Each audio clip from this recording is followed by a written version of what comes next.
we are live for the first reveal of the day. This one's going to be a 1959D roll. Doesn't look like there's anybody out there to greet right now. So everybody's either asleep or at work or having lunch or whatever.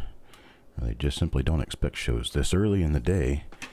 We are going to be doing this a little more often, a little earlier in the day. That may be good for some and not so good for others, but here's our roll. 1959D original Bancraft roll. This one's from the Detroit branch of the Fed Reserve Bank of Chicago. And I have right here the chip for the wrapper itself. And then I have 50 little chips, 50 little names. Ready to go in the bag. Get myself cleaned up here just a little bit. Okay. All right, now I've got my trusty bag right here. Put my names in the bag, get them ready to go. Hey, Joe. Figured I could count on you being here, right? All right, I'm going to go ahead and open my roll. Gotten all the other things out of the way. Use my little pry tool, my little plastic pry tool here. Get my wrapper open.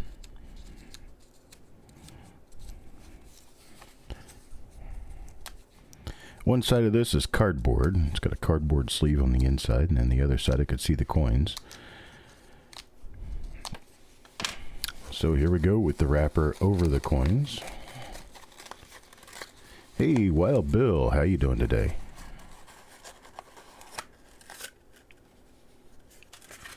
Okay, here we are.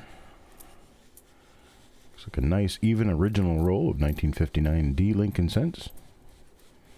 Let's get started. Let's get ready to rumble! First name out of the bag. Hey, Jess. Paul Hampton. Paul Hampton's first name out of the bag. Coin number 1. Gets the roll ender. It is a little toned. Looks pretty nice. It's got some nice color to it. Kind of hiding just a little bit in there.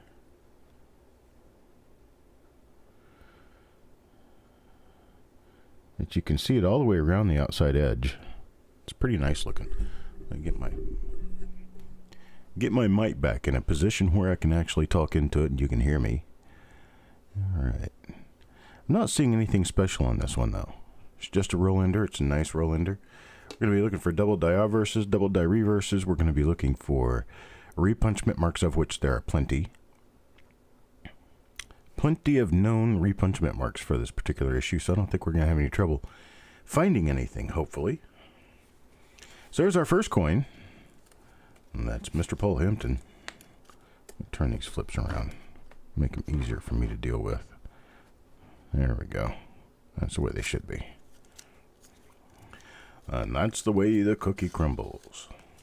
So there's coin number 1. Let's draw for coin number 2. Hey, Robert. Stephen Dallas. It is 8 o'clock. You're up early. All right, Mr. Dowdle gets a second coin in the roll. So it goes to Stonecutter, James Dowdle.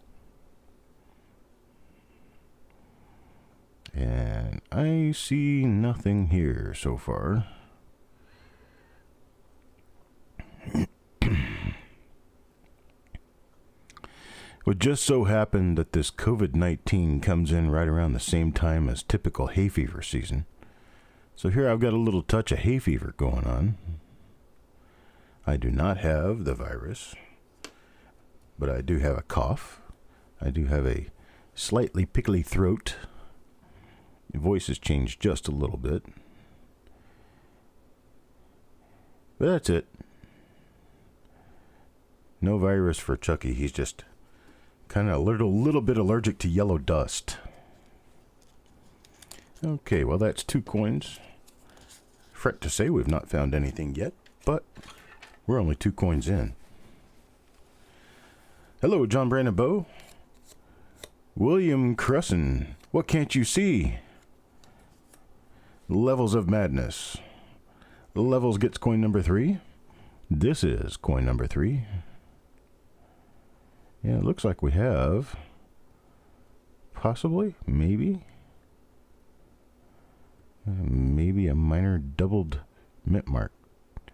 Lower serif looks like it's a little split. Let's zoom in, see what we can find.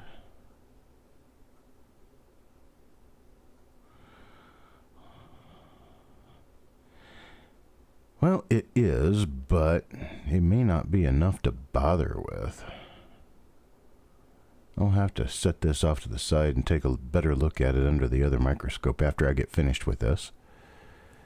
But we will go ahead and hold this out as die number 1 for the day for now. Got nice markers, got nice heavy die scratches running through the 1-9 of the date. Real heavy die scratch out in front of the chin. So let's see if there's anything else on here to be worth holding for. Take a look at the reverse here real quick. And I'm not seeing anything here. Mr. Crusson, if you need help figuring something out here, just ask a question. I'll be happy to give you an answer. I am watching the chat as I'm going through these coins, so it won't be difficult for me to answer a question if you have it. Hello, Mr. Crusson. And on that note, we're going to go ahead and draw for number 4. Coin number 4 goes to Eric Beyer. So here's Eric Beyer's coin number 4. This one is definitely a repunch mint mark. It's pretty evident right there toward the bottom of the mint mark. So this one is definitely a repunch mint mark. It is a different die from the one we just looked at because it is absent all of those north and south die scratches we saw in the other coin. I see a thin die crack, or die scratch, it's thin die scratch on the vest pointed toward the 1. If you look just to the southwest of the 1, you'll see a nice little die scratch there running up toward the 1. We also have a doubled eyelid here, as Jessica points out. Thank you, Jessica.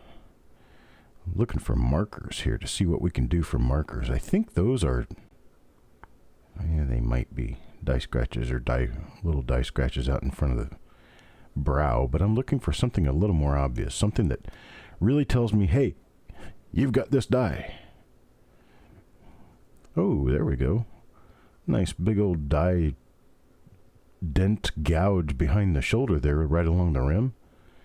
That's a change in lighting right there, so that tells us that's a hump on the coin. It's raised. Okay, so there's that. There's die scratches next to the Y. There's old die scratches running north and south out of the BE of Liberty. You can tell that by the indication that there used to be heavy lines running there, but you can't hardly see them anymore. So this will be really easy to spot. This little die scratch that I see, my little die scratch running... Oh, it's a diagonal die scratch running northeast, and it's southwest of the 1. It points directly at the bottom of the 1. If you look at the D mint mark and you look straight over to the left on the vest, you'll see it. And then we, of course, have the doubled eyelid. So this is an RPM double die. It has both. And this one's going to be for Eric Beyer. Eric Beyer has this one. That's going to be die number 2 for the day. It's coin number 4. So coins number 3 and 4 were something worth dealing with. Coin number 5 is going to go to James Dowdle. Let's see what Mr. Dowdle gets. Well, I'm not seeing anything right off the bat. Now, for those who don't tune in regularly, you'll know that I sell these spots generally on Tuesday evening. My auction starts at 8 p.m. on Tuesday. That's 8 p.m. Eastern Time. And what you can do after you've registered to bid with us, one of the first things that you want to do is register to bid with us. The first thing that you're going to do is send an email to coppercoinspayments@gmail.com. Give us your YouTube name, your real name, and your PayPal email address, and we'll get you registered. It's free, it doesn't cost you anything, and there's no obligation. You're just getting yourself set up to be able to bid. Name's Bill from Michigan. Nice to meet you, Bill from Michigan. You might want to pay attention here. Send an email to coppercoinspayments@gmail.com. That'll set you up to be able to bid with us. Send us your real name, your YouTube name, and your PayPal email address, and we'll get you set up. Then after that, show up at the auctions, 8 o'clock Tuesday evenings, at Eastern Time, 8 o'clock Eastern Time on Tuesday evenings. Wild Bill gets the next coin. Let's see what Wild Bill gets.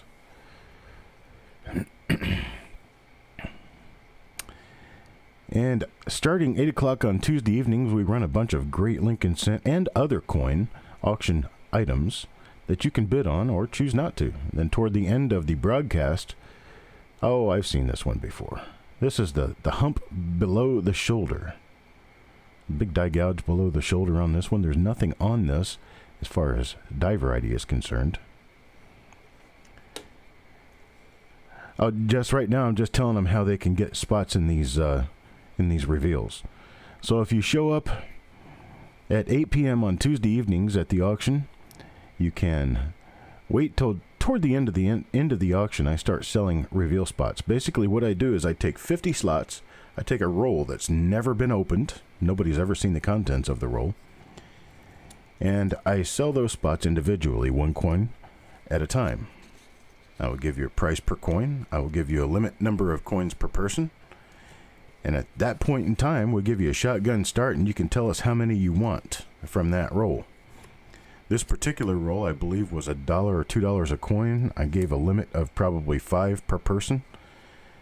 And gave a shotgun start, and all inside of about 15 seconds, the roll was sold out.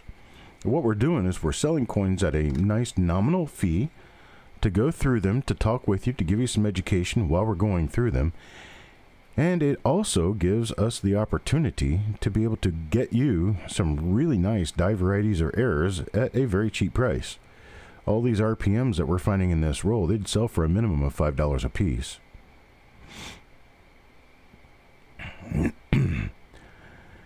Yes, well, Bill, you got yourself a humpy shoulder. I hope you are very, very happy with that. Somebody's going to get a dented chin because there's a little tiny strike through right there. Little tiny struck through right there on the chin. That's Jeff Dunn's. So we got humpy shoulders and dented chins.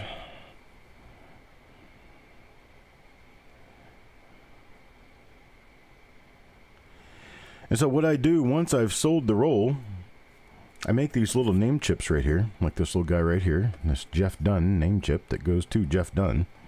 And I make the little flip inserts. This is coin number 7 out of the roll. And then I put the name chip inside the flip insert, just like this. I put the coin inside the flip insert, just like this. And then eventually it gets folded over and mailed to you. And that's exactly how this works. You will specifically get the coin that was pulled out of the roll with your name. So there's Jim Fletcher. Jim Fletcher's going to get the next coin. Nobody has ever seen it. It's right here. I'm going to put it under the scope, and we're going to figure out what it is together. It doesn't look like this one's much of anything either. Let me take a look and see. We do have an earlier die state obverse, earlier than some of the others have been. But I'm not seeing anything doubled on the coin itself. You're at work? Well, I'm glad that there's a number of people still going to work. I like that. Keep our economy going.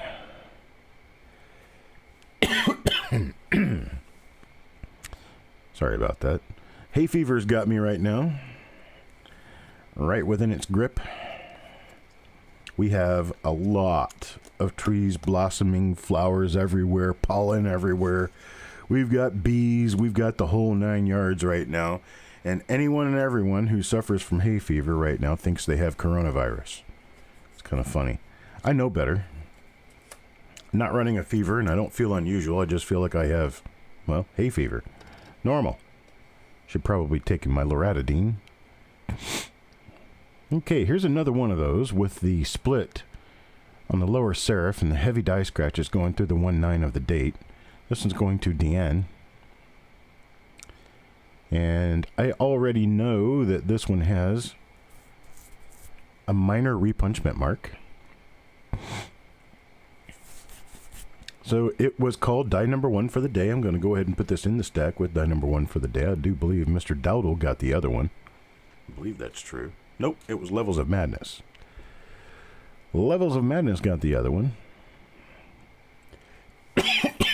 Excuse me.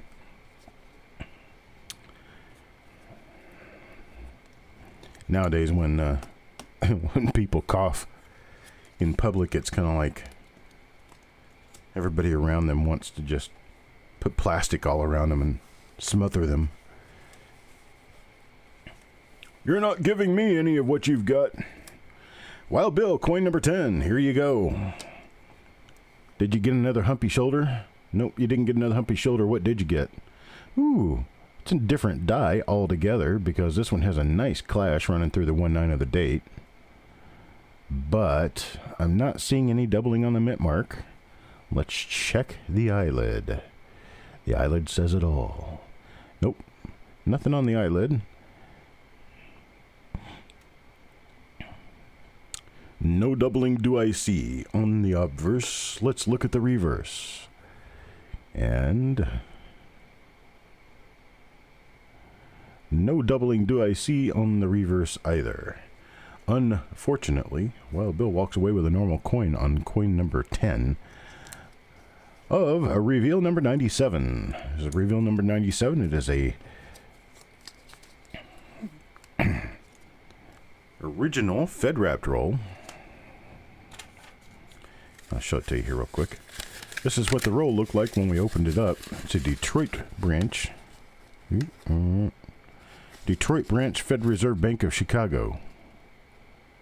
And that's what we just opened. Get on to the next coin, coin number 11. Coin number 11 goes to Wild Bill. We're actually trying for Wild Bill here. We're doing everything we can, sir. What do we have? Oh. It is a thicker than normal mint mark, but I'm not seeing any specific splits on it. Not seeing anything that shows me that this is actually a repunch mint mark. So unfortunately, we'll have to move away from the mint mark idea and see if we have doubling anywhere on the coin.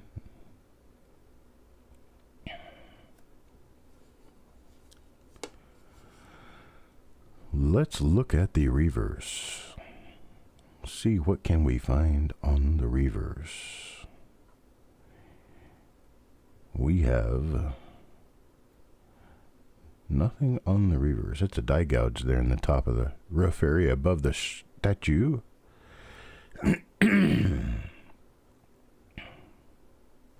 Nothing else to look at. So we'll put this one in its holder. This will be coin number 11. Going to Wild Bill. Coin number 12 now. Go to Deanne.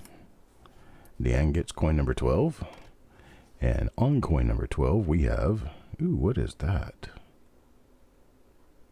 Well, now that's different. That looks like die damage of some sort. No, that's weird. Weirdly raised, whatever that is. Let's zoom in and take a better look at it. That does look strange. Well, it is a raised hump. I don't know what's not a blister because they didn't have blisters on coins this old. That looks like some sort of a small but heavy die hit from a tool. Makes an excellent marker, but for what? But it is not a repunch mint mark. Alright, so we can zoom back out take a look at the other parts of this particular coin and see what we have. And nothing on the eye. Well, there's a split head die crack there. That's what, well, Bill was hoping for that, right?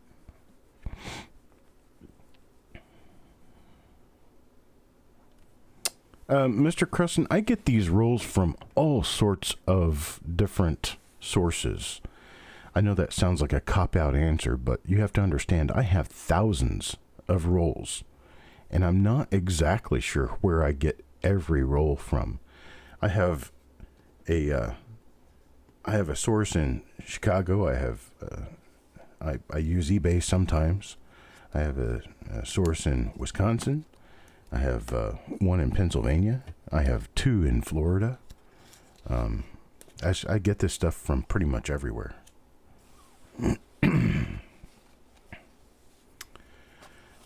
All right, Jessica, I'll talk to you later.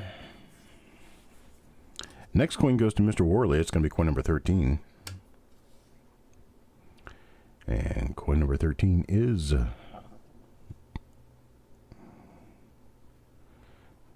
appears to not be a die variety. And good morning, Farm Dog. It is still morning unless you're sitting in the Atlantic Ocean, because it's 11:23 a.m. here.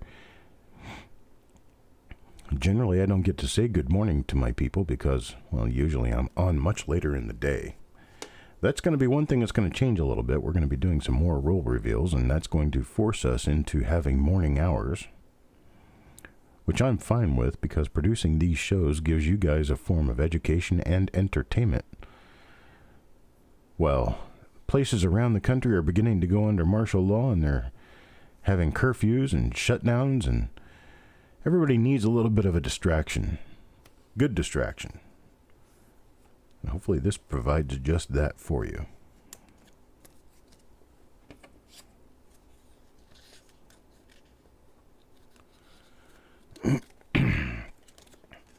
And as for Mr. Worley, yeah, we've had a couple of finds. We've had a couple of minor repunchment marks. One of them has a doubled eyelid as well, so it's a RPM DDO.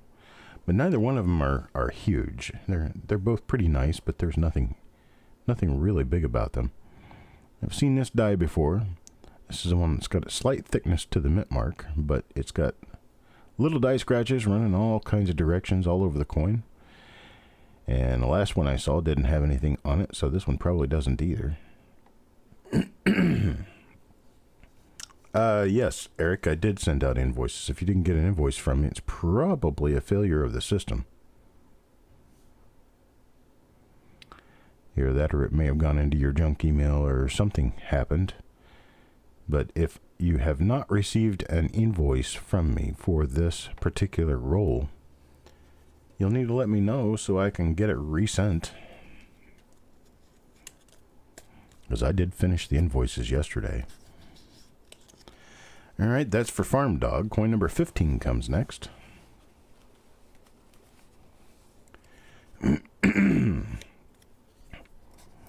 You never know when this stuff's going to happen, right? Steve A. Steve A gets the next coin in the roll, and what do we have here? It appears to be another normal coin. Unfortunately so.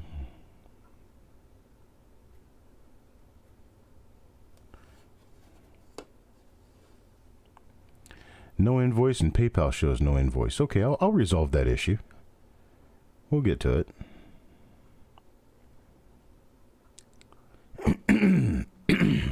I did have to take a number of breaks during the period of time that I was sending invoices, and there's some chance that it may have just not gone through. So I'll definitely take a look. Your system's not doing well. Is it your system or is it your internet connection? Because with all the people, here's Eric Beyer right here. So with all the people that are home from work and home from school and doing schoolwork and stuff like that online, you think, well, we've got a glut in the number of people who are trying to be online right now. This one's not a die variety. And so if it's your internet connection, then there's some decent chance it has to do with this whole pandemic. Some chance. If it's actually your system, then that's just a bad thing. You'll end up having to buy a new system at some point. Either that or figure out what's wrong with yours and get it washed out. If you perhaps may need to do, let's say, system defrag, you do system cleanup first. Well, first thing you do is you clean out your cache. Then you do a system cleanup. This one's for Wild Bill right here. A system cleanup will actually get rid of all of the file remnants and other little pieces of junk and stuff that are on your drive that you don't need. Temp folders, install files, all kinds of weirdo stuff that doesn't really have to be on your computer. And what that does is it's going to leave a whole bunch of empty spots in your computer. It's going to leave a whole bunch of holes like Swiss cheese. And the information on your drive is going to look like Swiss cheese. It's going to have little empty spots everywhere. Then what the defragmenter will do, you do a system defrag after that, and the system defragmenter will go through and it will copy and rewrite all of those little bits of information back into whole files. So they're easier to access. Your free space all goes to the same area. Wow, seems like everybody's having trouble with their invoices. Let me stop now and go over and take a look at the invoices and see what happened.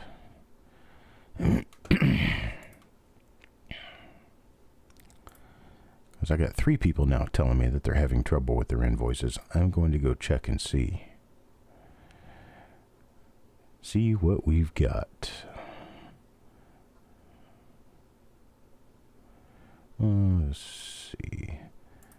Show that I have 12 unpaid invoices, sir. Let's see. Okay. What did I send yesterday? That would be March 18.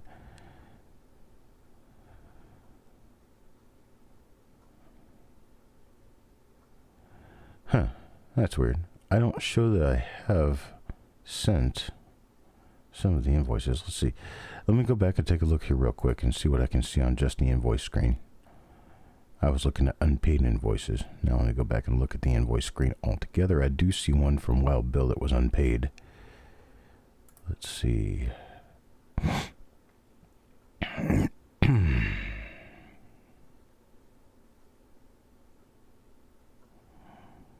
Okay, Farm Dog.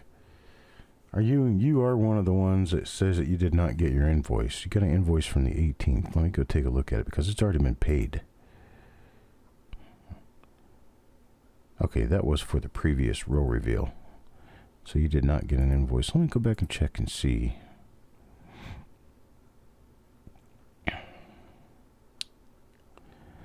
Okay, I got it. I did not send invoices for this particular reveal. I'll do that as soon as the reveal is over. Now I've got it. We did this sale last night and I did not send invoices last night. That's what the deal is. I'm mixing it up with Tuesday's auction, which I did yesterday morning. So there we go. Okay, so I'll get you guys invoices sent out as soon as this reveal is over. And that will be for all the reveals that were sold yesterday. All right. Where am I at now? Coin number 17, Wild Bill. This is Wild Bill's coin right here.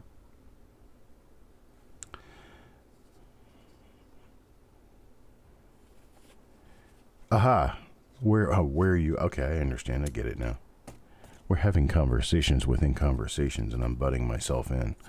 This is an A and B conversation, sir. See your way out.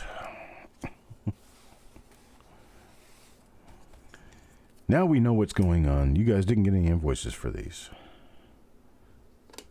I'll get that out as soon as I get this finished.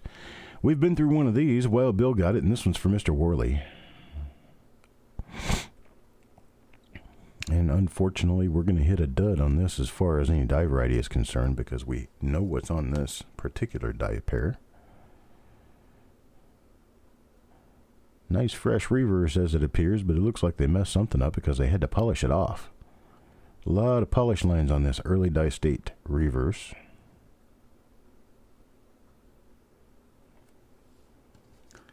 I have had people ask about, well, how do you tell die-state on a coin?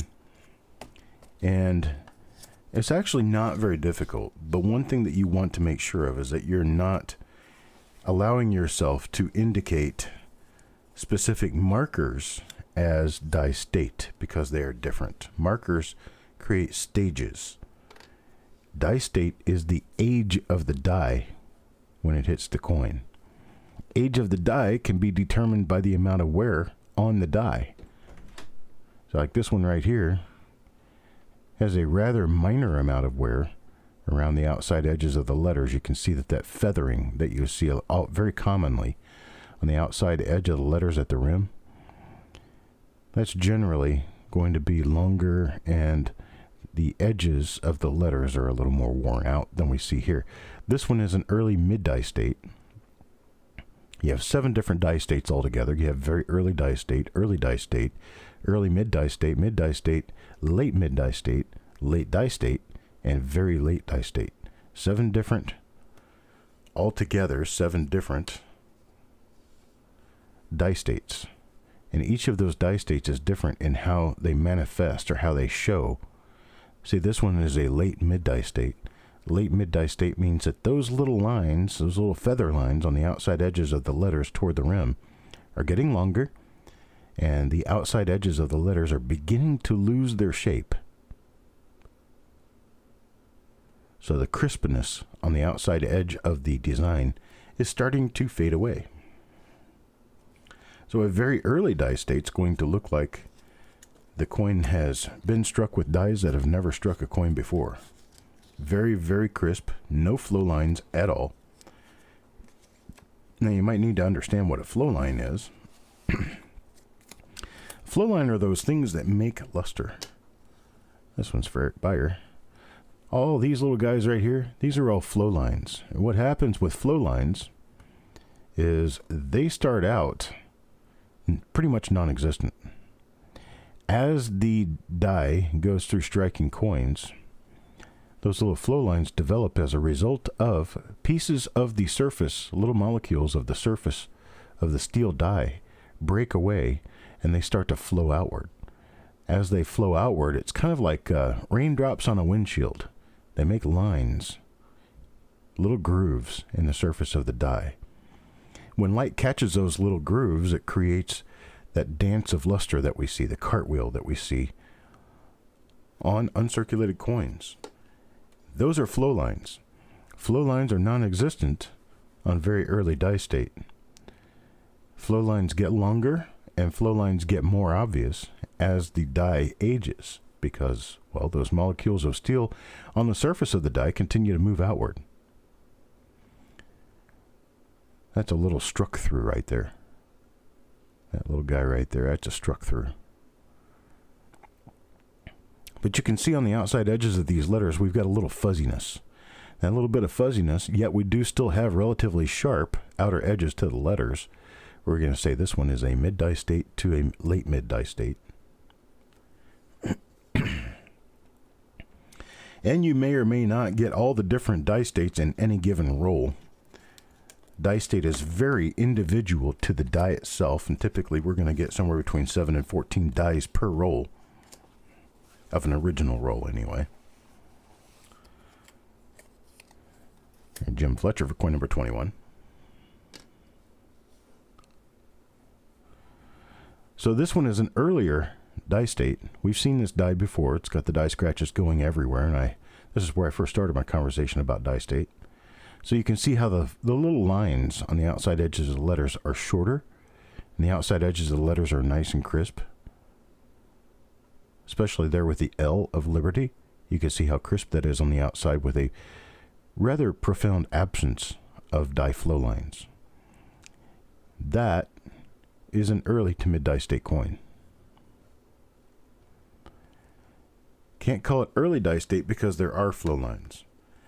But notice how I'm not mentioning anything about die scratches or anything to that effect. Die scratches and cracks have nothing to do with die state.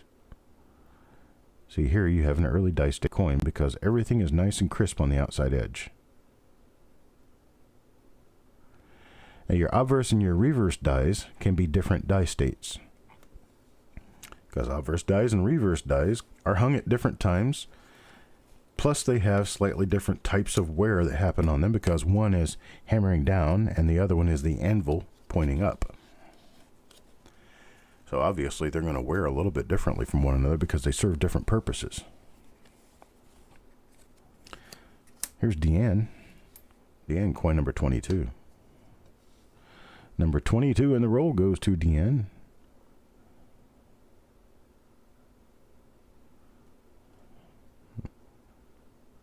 This one's interesting. It looks like it could possibly be a Class 6 double die obverse. And no, it's not. Never mind. So this one also is an early to mid die state. Very few flow lines. Most of the lines that you see on here are scratches. But you can see some luster, so there are flow lines here. It's just that most of the flow lines you see, or most of the lines that you're going to see here, are just die scratches.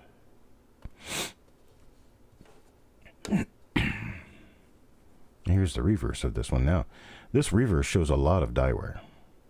Considerable amount of die wear here, as is evidenced by the lack of edges, outside edges on the initials, and the outside edges on the word sent. They're beginning to go away.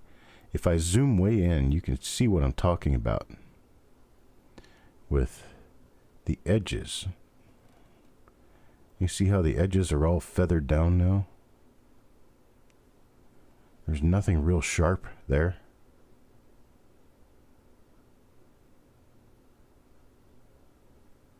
That's a later die state. That's a mid to late die state coin. Or reverse, anyway. Mid to late die state reverse. And this is what they look like when you're looking at them up close. You can see that. Oh, I'm going to turn my light back down a little bit. There we go. Very lustrous coin. It's blinding my camera.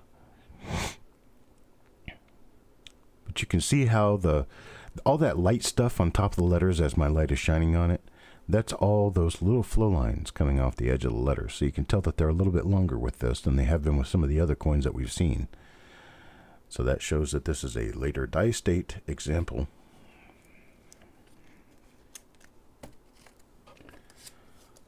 Hello, Aunt Orta.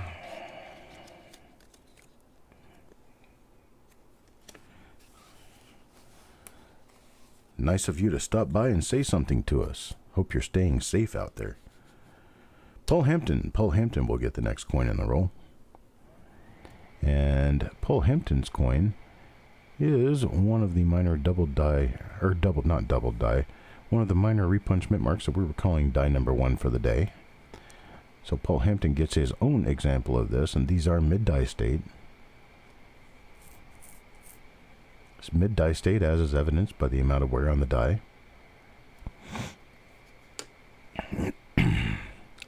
Not worried about die scratches, cracks, depressions, struck throughs, or anything else when we're talking about die state. Die state is strictly the age of the die. I've got nothing on the reverse on that one, as could be expected because we've already seen this obverse.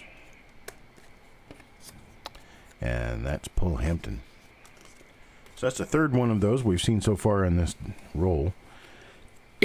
Never fear, though, in case I happen to have missed anything, I am going to be going through this roll again prior to shipping it out. So you guys don't have to worry about me missing anything. If I miss it this time around, I will likely catch it next time around. We got nothing there. Mid die state coin.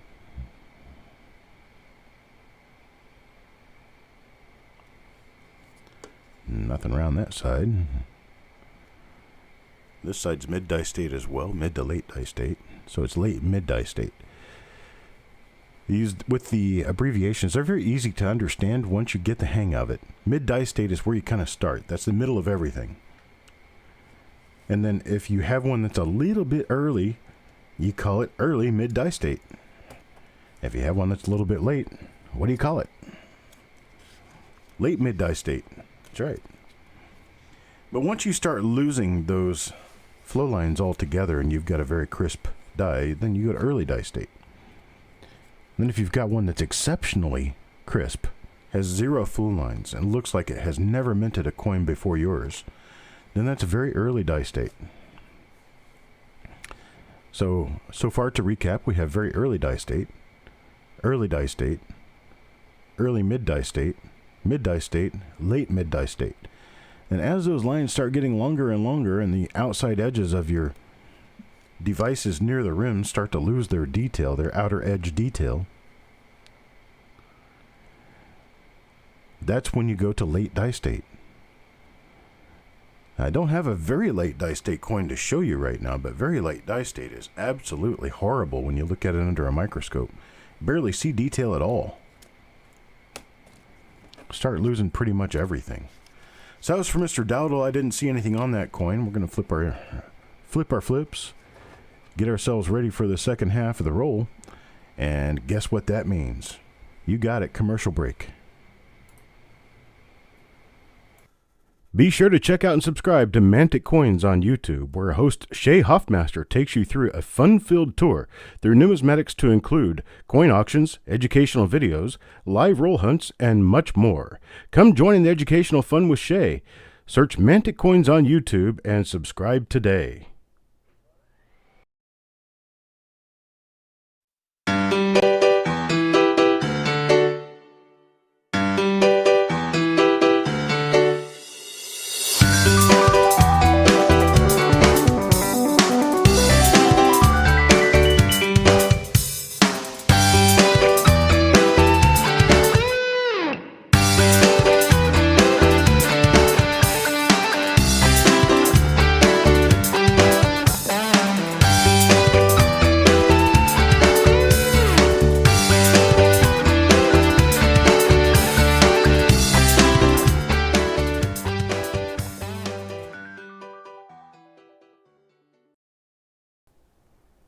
The best in online auctions just got better. Now you can enjoy Coin Night live auctions twice weekly with the addition of CNLA Weekend Edition with your host, Jessica Johnson. All the same excitement and the same great deals with a new host and at a new time. Come join in the fun this weekend. There we go. That was our commercial break for now until I can get some different commercials built. I'll tell you what, help out the cause. If you can help me out, I would definitely appreciate it. That's a commercial that I run because I don't have any paid spots yet to come in and actually pay for commercials on my show. Joe McBride's going to get the next coin. It's coin number 26. You can help me out by talking with me about some content that you want to run for a commercial. It doesn't make any difference what the commercial's for. It doesn't have to be coins. If you think it's something that could appeal to the 100 or so people who watch this show, give me a good subject. Give me some content to put into the commercial. I'll do the voice for you. I'll do the graphics for you. That part of it is a nominal $100 charge for the hours that I spend doing it. And then we'll work on a monthly basis where you're going to get at least 3 or 4 showings, maybe 5 or 6 showings of your commercial. I'll guarantee at least 3 showings, and that'll be $100 a month. $100 a month is all it takes to get commercials running right through the Copper Coins channel, using what people have called my smooth voice. I don't think I was raised with a smooth voice on purpose. It just kind of happened that way. Oh, Jeff Dunn. Adam Chambers will get our next coin. Let's see what the next coin is. Well, darn it. I wish this had been a much better roll. We're just not getting a whole lot out of this roll. Nice earlier die state coins. I mean, these things are well-detailed coins. They are all BU coins, nice red coins. And you're going to notice at this particular magnification, you're going to see a whole bunch of little flaws all over the coins. But I tell you what, high grade coins have flaws like that on them. Why, you ask? Well, because most people aren't looking at their coins at 60 times like we are today. Eric Beyer. Eric Beyer gets the next coin. And so they're not seeing all the little tiny flaws that we can see at the grading companies when they're grading your coins. They're basically giving it a good once over, and they're looking at it at about a 10x to see if there's any major flaws on your coin. If there's no major flaws on your coin, they'd have no trouble giving it a 65. Then, of course, if it especially catches their eye, they look at it for a few more seconds. The few more seconds they look at it will help them determine how much higher to go on the grade of the coin. But a glance of most coins will tell you if it's a 65 or higher, or if it's a 64 or lower. And anyone who can grade coins should be able to glance at a coin within 3 seconds, be able to tell you that.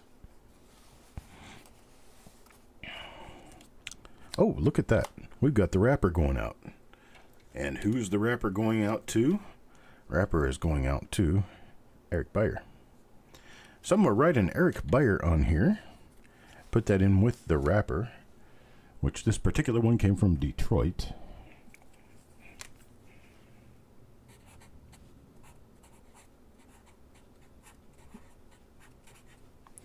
So there we go. Eric Beyer gets the wrapper. Here is the wrapper. What I do is I put his name down here inside the wrapper. Let it close back up on its own because it's been rolled like that for 60 years. 61 years now. Keep shaking, baking. Go on to coin number 29. And coin number 29 will go to Adam Chambers. These coins are especially lustrous. They're very nice looking coins. When you just yank them out of the roll, they look pretty dancy. And you dig into them, you can see that, okay, so there's this little tiny flaw right out in front of the mouth, right there, shining right now, right out in front of the beard for you. That's going to be completely invisible when you're just looking at the coin. You're just not going to notice that. You're not really going to be able to tell the difference between that and that little die scratch that runs right out in front of the nose. So there's a little die scratch right out in front of the nose, and I see evidence of what I believe could possibly be a doubled eyelid there. So we're going to hold this one out too.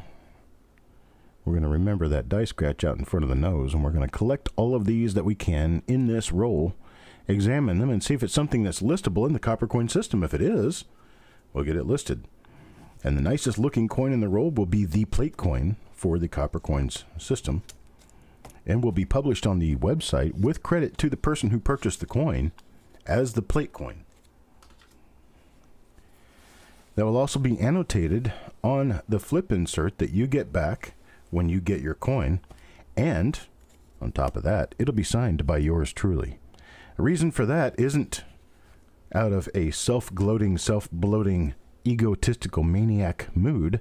It's more because if you have it signed by me and turn that coin in to ANAX for grading, and you want that die number on there, they are not going to argue when the author of the system has signed that flip insert for you.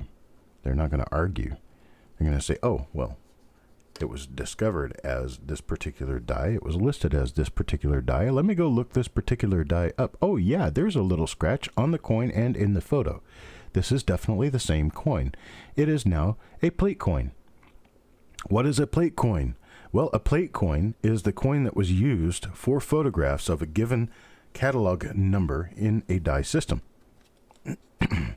So if you have the plate coin to 1959D RPM number 37, then you are going to have a coin that matches 100% and perfectly in every way with that die in the system and the coin itself. Gosh, we're just not finding much in here. Of course, if we found something in every roll, guess what? They wouldn't be valuable, right?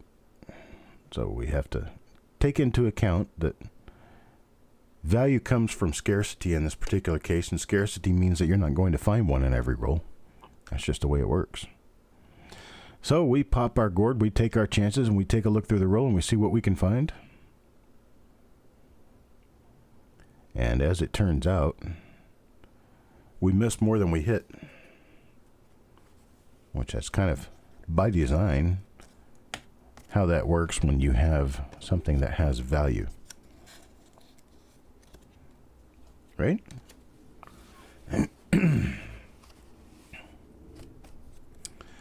Got coins waiting to go to Annex now. I need to call him back again and talk with him again about it, but I kind of figured this pandemic was probably not the right time to be calling people. Let it settle down for a week or so, and then I'll call him and have another conversation with him, because the last time I talked with him was August of last year, I think it was, when I last spoke with the president of Annex and talked with him about my idea. They've been using my system for doing attributions on coins for the past 5, 6 years, 7 years now. I just talked to him last year about this idea of doing roll reveals and allowing people to send their coins in to have that die number put on the coin. He said that would be fine. It'd be perfectly fine. We also talked about a bulk price for me to be able to send a number of coins in so that I can get more of my coins holdered before I sell them. Just to give you guys peace of mind that you're getting the die I say you're getting. Got more than one person agreeing on it. That's basically what Annex is for. So you can have more than one person look at your die and agree that, yes, this is what it is.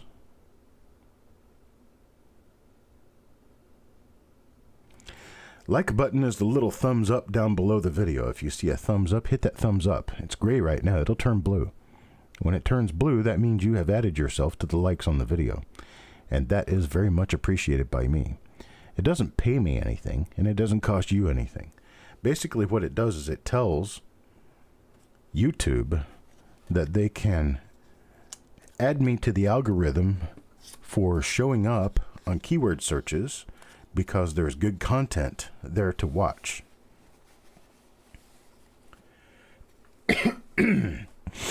Oh, I imagine right now probably all of the grading services have closed. Most non-essential businesses are pretty much non-operating at this point. Okay, we got another one of these, and this didn't show us anything the first time around. I'm thinking with 3 different dies, we're 34 coins deep into the roll. I may have missed a few. Having missed a few, I'll go back and find them. What is that?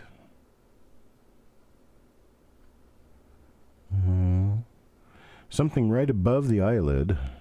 Looks like it could possibly be doubling. See that above the eyelid? Looks like another eyelid up there. Well, this would definitely be something different. Have a look at that. That looks like another eyelid above the eyelid. It's not quite the exact same direction. Looks like it's pointing just a little more east. I'm definitely going to hold this out and take another look at it. There may be others that I missed on that.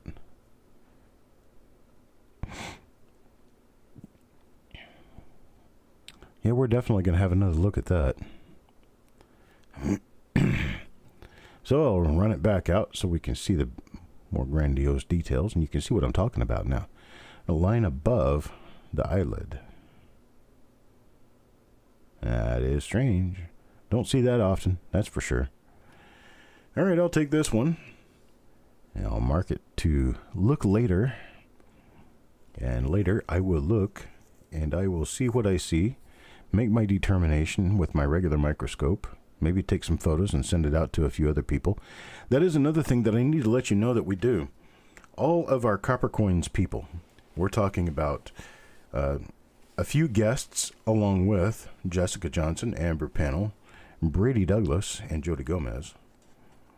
We'll take a look at every one of the coins that I have pulled out as die varieties. I photograph them, and then I put them into a secret Facebook group of just those people as members. And we take a look, evaluate, and agree or disagree. once we can get a nice majority agreement on something, that's when I actually call the shot and list the coin. So this is not something where I am the, let's say, the grandiose, overbearing leader.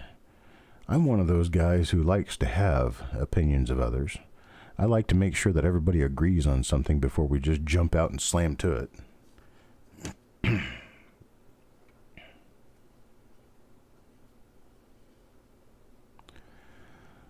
Let's see. So from this point right here, I'll show you this right here, this picture right here. I want you guys to tell me, is this a early die state? Is it mid die state? Is it late die state? Or is it edging on to very late die state? You let me know. Let me know right here in the chat. Give me your little vote, and I'll let you guys know in just a couple of minutes.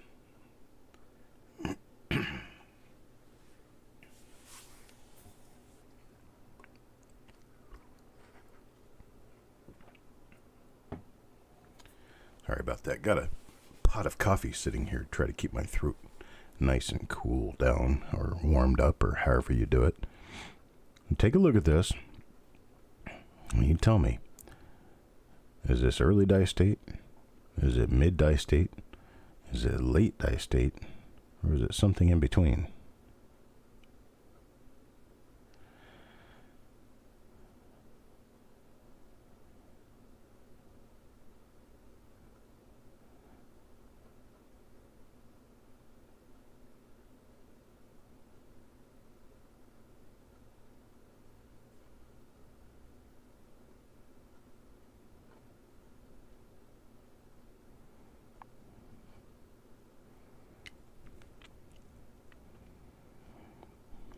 Our chance to watch the coin twirl around. You're getting sleepier and sleepier. Raymond! How you doing, Ray?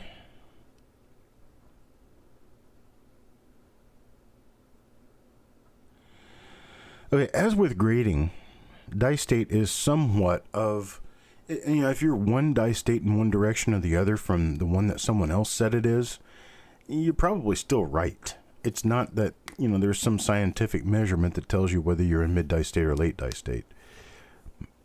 My thought on this one is that we are mid to late.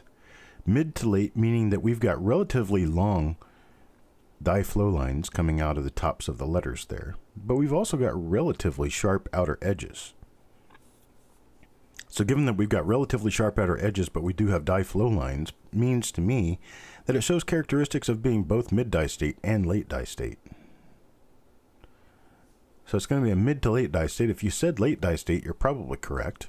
If you said mid die state, you're probably correct. So that's good, folks. Nobody said early. I like that. Nobody said early, as we haven't seen an early die state coin today. To my knowledge, we haven't seen one that was actually an early die state. All right, here we go. On to Chuck Patillo, coin number 36. Chuck Patillo, coin number 36.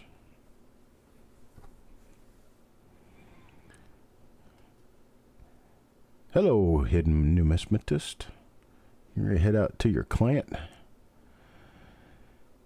Hidden numismatist builds computers, and he does a really good job of it. He does a lot of different things, I'm sure, but he also builds computers and does a really good job of it.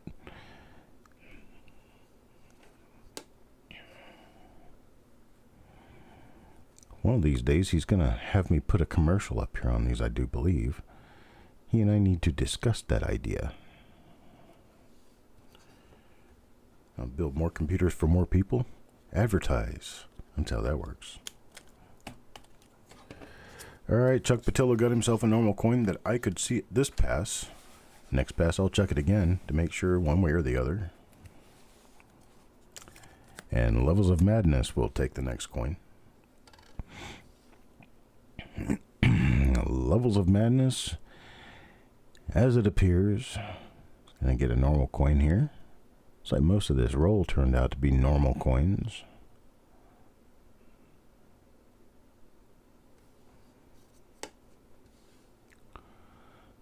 Flip it over and take a look at the other side.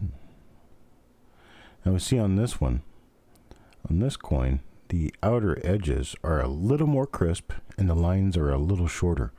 You can see the glowing area on the outside edges of the letters is just a little bit shorter on this one than it was on the last one.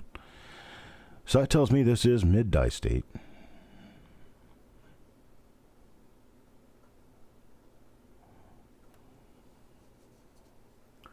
Works for me. There are statistics out there gathered by a now deceased professional numismatist back in 1989 that gave a good assumption of the numbers of coins struck by each different die state. This was Delma K. Romines, did this study in 1989, published only about a dozen copies of it. And he stated that some 0.3% of all coins struck are very early die state. And then it's only about another 1 to 2% that are early die state. And then another 10% are mid die state. So far we're only talking about 13%. 12 to 13%. Then we've got another 20% that are late die state. So that gets us up to half. Roughly half. Roughly a third. A little over a third of all coins are prior to very late die state. All the rest are very late die state. That's just amazing. We can make so many coins with very worn dies. But the percentages show that finding very early die state coins is actually rare.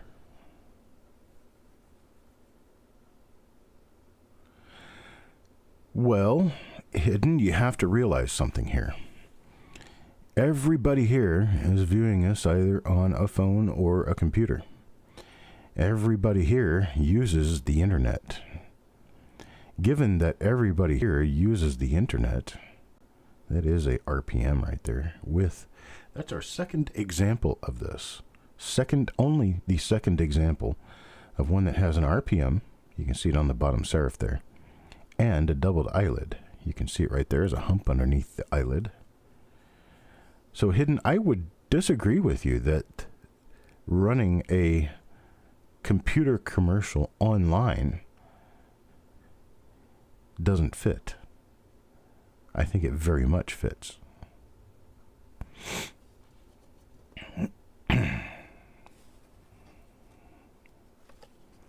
So that's going to be coin number 39 for Chuck Patillo. It's going to be die number 2 for the day. It is going to match coin number 4 that we drew out for Eric Beyer. So they are now Variety Brothers. I'll move on to coin number 40. Coin number 40 will go to Mr. Worley. And Mr. Worley will get, this is one of those earlier die state coins that has nothing on it, but a bunch of die scratches. And the cracked skull, yeah.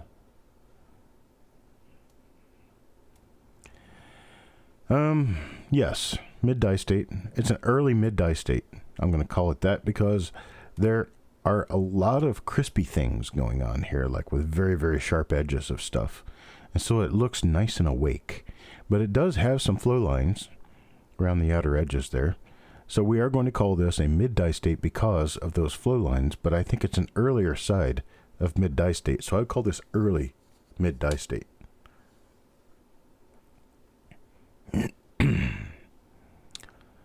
And the reverse is an early mid-die state as well. Has very sharp outer edges to everything, but it does have a few flow lines here and there. So we're going to be early mid-die state on this. So it looks to me like we've got a coin that was minted somewhere between 10 and 15,000 coins into the roll, or into the life of the die. No die variety here, but we are learning things, right? Everybody who watches this show will learn something. even if it's about things that have nothing to do with coins. Hey, looks like we have another maybe. No, this isn't one.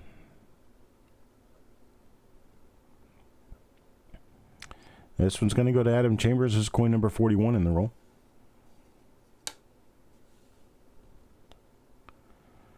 And coin number 41 shows us it is a normal coin. I wish I had a lot of double dies and RPMs popping out of this roll that I could show you guys.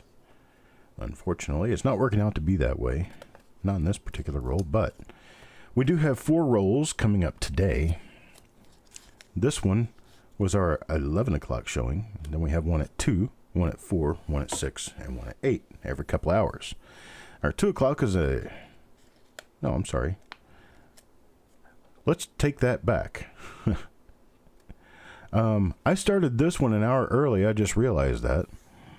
I started this one an hour early. This was the 12 o'clock showing that I showed at 11 o'clock. So we're going to have one at 3 o'clock p.m., one at 6 o'clock p.m., and one at 9 o'clock p.m. The 3 o'clock will be a 1963D roll. The 6 o'clock will be one you definitely don't want to miss. That's a 1970S roll. And then our 9 o'clock will be another one that you definitely don't want to miss. That'll be a 1972 Philadelphia roll. These are all rolls that contain coins that no one has seen because they were all wrapped a long time ago, and they've been wrapped ever since. Paul Hampton for coin number 42.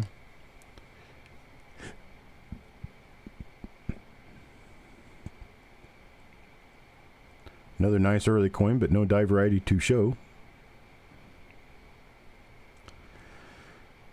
So let me tell you something else with regard to early die state.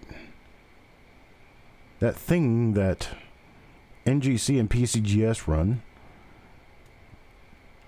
NGC calls it early releases. PCGS calls it first strike.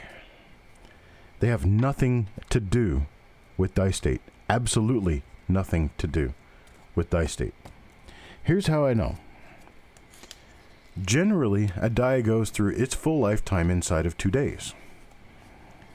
Well, those coins are struck, the ones that are like the Silver Eagles and things like that, those are struck over a period of weeks prior to them actually being issued to the public.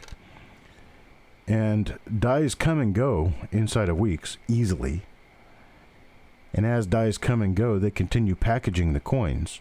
They ship the coins out, and then NGC and PCGS have a rule that if you can send the coins into them within 30 days of their initial date of issue, it's an early releases or a first strike, depending on the company. Well, they could be the very last.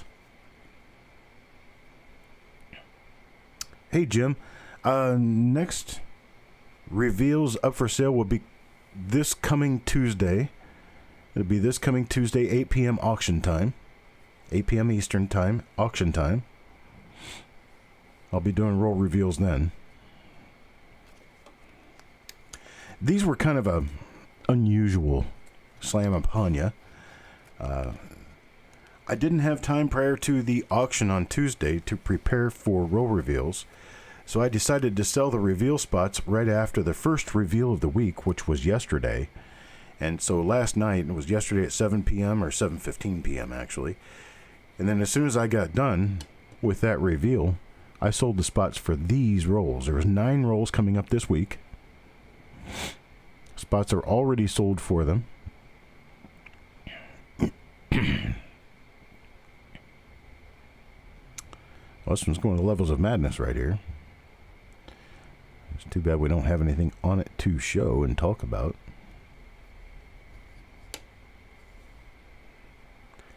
It's a nice earlier die state coin. It's an early mid die state coin. Obverse and reverse pretty much match as far as die state is concerned. It is a relatively high grade coin, but it won't be worth grading because these need to be an MS67 red to have a lot of value. MS66 red are nice, but MS67 red would be worth over $1,000. Definitely be worth the grading fee, and none of these are anywhere close to MS67 red.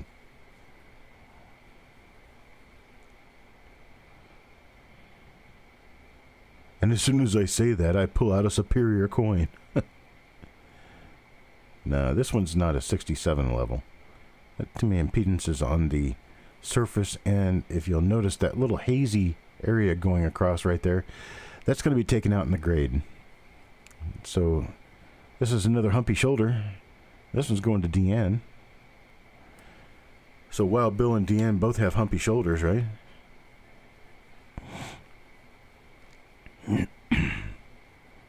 This one is a very nice coin, but the little spots and stuff like that on it don't put it beyond a 65 in grade, which most of this roll is a 65 in grade.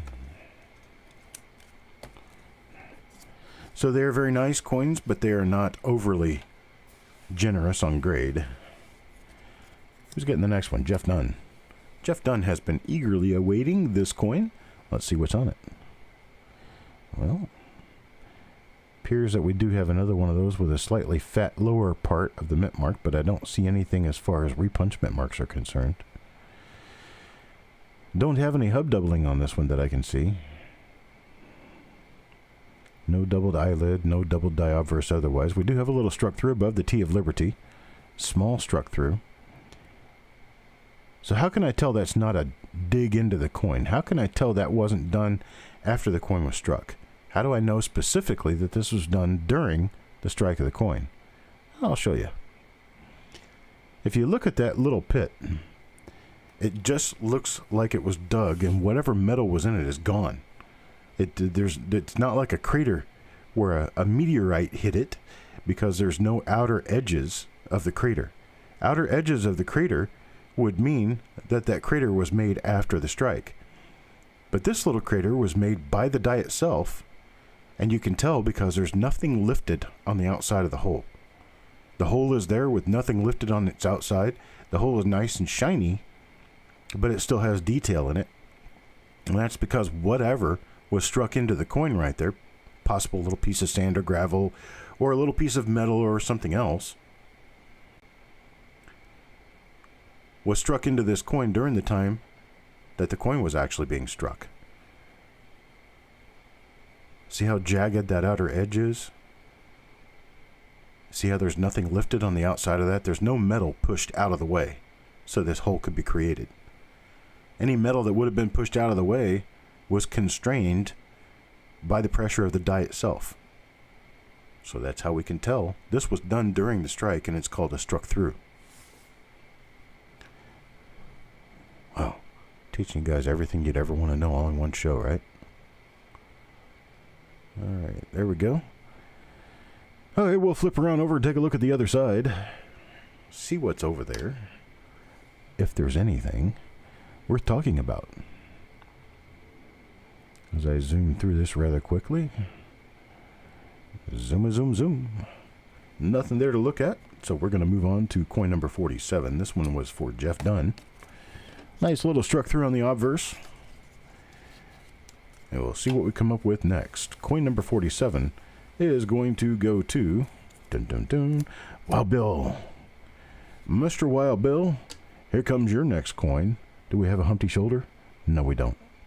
No humpty shoulder, but we do have some stuff going on at the rim down there. Well, this is one of those earlier die state ones that actually has a clash up to the one. We know that, well, Bill likes clashes.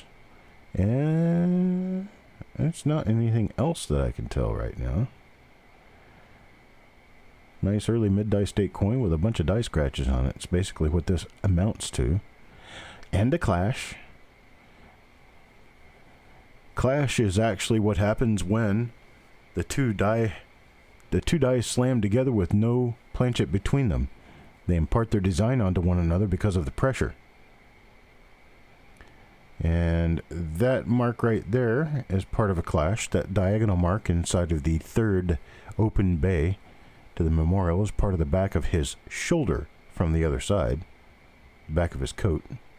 And then that little mark right, this little mark of mine, that little guy, it's 2 bays over from the Lincoln statue. You can see a dark line in there. That's part of the underside of the chin of Lincoln on the other side of the coin. And then sometimes that little hump right there, that's part of the front of his coat. And then You can't really see it on this one. Sometimes you'll see a little mark there that shows the back end of his coat. And then sometimes you'll actually see parts of the outline of his head popping out of the bottom of the memorial. This time it doesn't show that. But if we go back and look at the other side again, you can see that this little guy right here is part of the roof. It's part of the very top of the memorial building. And then sometimes you can actually see impressions made by the bays out here in the field. All right, now you can't see those impressions because it's been very well scratched off. That's what all these little die scratches are. These little die scratches are an emery board or a sandpaper or some sort of a rotary tool that they often use to remove clash marks off the die so that you get a nice clean impression. And so that's what a clash is. Clashes are very common. Clashes that are very obvious are not very common. Clashes that are very difficult to see are extremely common. Clashes that have been polished over are common. And here is one that has not suffered a clash, to my knowledge. And it does have that lower split serif. I think this is also the doubled eye. It is. So this is another example of die number 2 for the day in coin number 48. We now have 3 of those. We now have 3 of them. Got a bunch of little flaky stuff happening around the B of Liberty. This is partially, it's going to be a lamination peel to an extent. A place where the top surface of the metal is actually trying to flake off and fall away because of contaminants laying underneath it.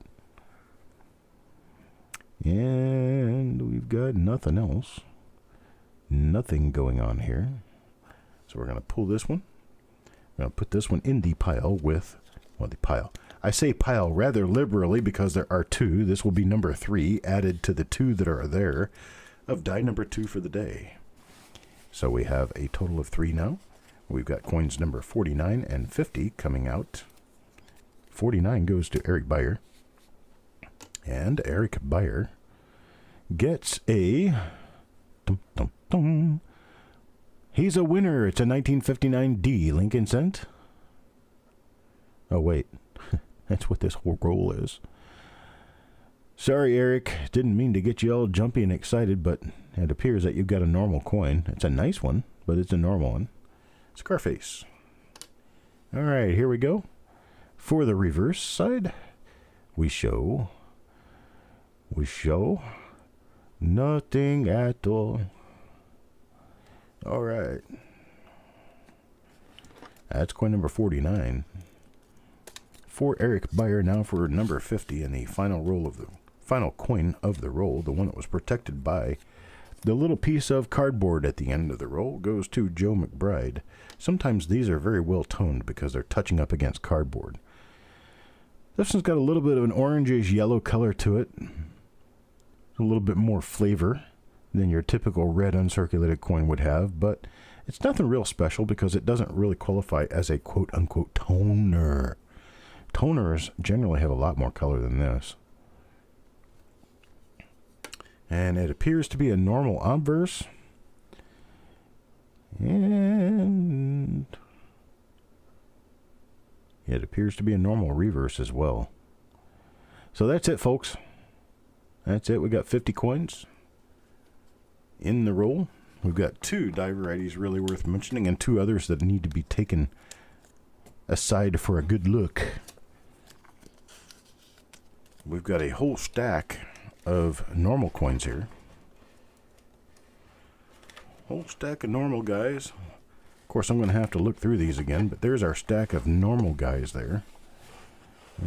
Pretty big stack. And then we've got 3 of die number 1 for the day. Total of 3. Die number 1 for the day. We have a total of 1, 2, 3 of die number 2 for the day. Total of 3 of those as well. And then I have a potential die number 3, potential die number 3, and a potential die number 4 right here. Now, I'm not doing this necessarily for the purpose of being able to show you guys and keep things straight, but I am. And part of why I am is because that allows me later to go back and review the video and figure out exactly what it was that I had found in the roll, so that my relook at the roll goes a little more quickly. So why is this one sitting over here? Now I don't see anything on it. I don't know what I was looking for. But anyhow, that's what it is, and that's what we've got, and that's what's going on, and it is 12:22. I've been on here for an hour and 22 minutes. I'm sorry I came on early. I thought it was actually an 11 o'clock stream, and it was supposed to be a 12 o'clock stream. But that having been said, it's done, and what's done is done. We're 22 minutes into where most people thought this started. We are going to start the next one on time. The next one will be at 3 o'clock p.m. Eastern Time. That's 2 o'clock Central, 1 o'clock Mountain, or noon Pacific Time. So it's 3 o'clock Eastern, 2 o'clock Central, 1 o'clock Mountain, or noon Pacific Time. So I appreciate it, guys. And I will see you later.